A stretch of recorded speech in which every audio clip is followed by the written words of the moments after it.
নমস্কার, সাত কথাতে আপনাদের সবাইকে স্বাগত। আজকে নোয়াখালীর একটি রেসিপি আপনাদের সাথে শেয়ার করব। রেসিপিটি হলো মাছের মরিচ খোলা। যদিও যে কোনো ছোটো মাছ দিয়েই এই রেসিপিটি করা যায়, তবে আজকে আমি ইলিশ মাছ দিয়ে করেছি। আশা করছি রেসিপিটি আপনাদের ভালো লাগবে। ভালো লাগলে প্লিজ আমার চ্যানেলটিকে সাবস্ক্রাইব করে আমার সাথে থাকবেন। চলুন রেসিপিটি শুরু করা যাক। এই রেসিপিটি বানানোর জন্য দুটো ইলিশ মাছের পেটি ভালো করে পরিষ্কার করে ধুয়ে নিয়ে এইভাবে ছোট ছোট টুকরো করে কেটে নিয়েছি। এখানে একটি পাত্র নিয়ে নিয়েছি আর তার মধ্যে দিয়ে দিচ্ছি পেঁয়াজ বাটা। আমি দুটো ছোট সাইজের পেঁয়াজ ভালো করে বেটে নিয়েছি, সেটা দিয়ে দিলাম। এবার এর মধ্যে দিয়ে দিচ্ছি রসুন বাটা।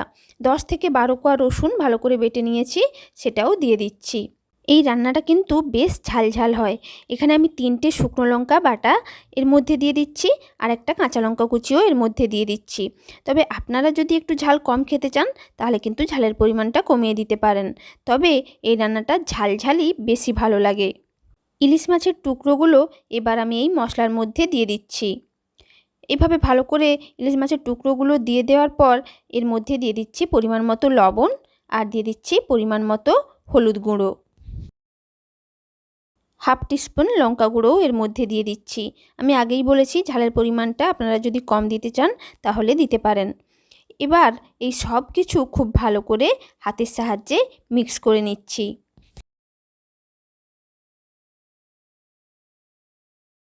ভালো করে মিক্স করে নিয়েছি। এবার এর মধ্যে দিয়ে দিচ্ছি বেশ কিছুটা সর্ষের তেল।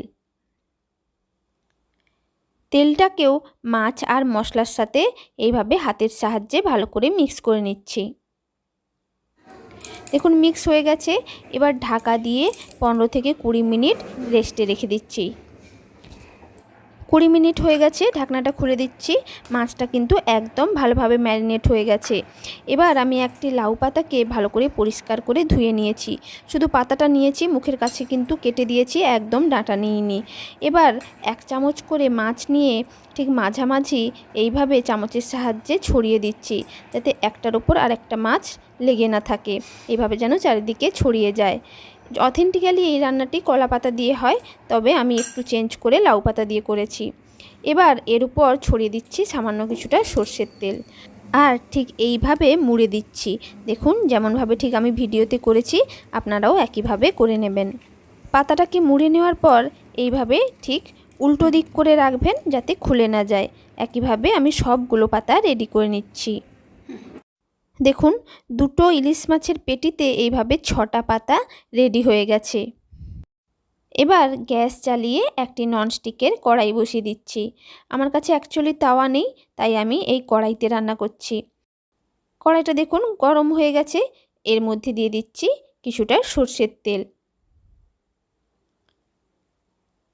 তেলটাকে এবার খুন্তির সাহায্যে চারিদিকে ছড়িয়ে দিচ্ছি।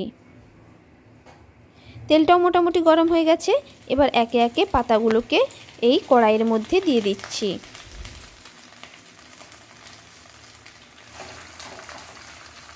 সমস্ত পাতাগুলো দিয়ে দিয়েছি।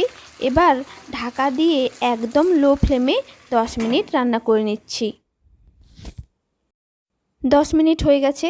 এবার ঢাকনা খুলে দিচ্ছি। দেখুন একটা সাইড ভাজা হয়ে গেছে। আমি চামচের সাহায্যে খুব সাবধানে এগুলোকে উল্টে দিচ্ছি।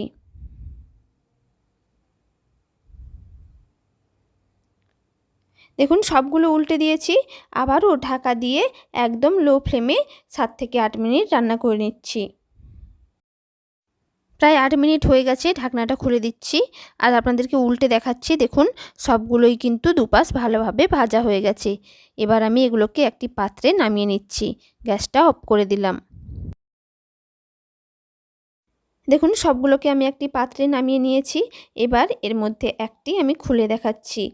এগুলোকে খোলা কিন্তু খুব সহজ, যেহেতু আমরা সুতো দিয়ে বাঁধিনি।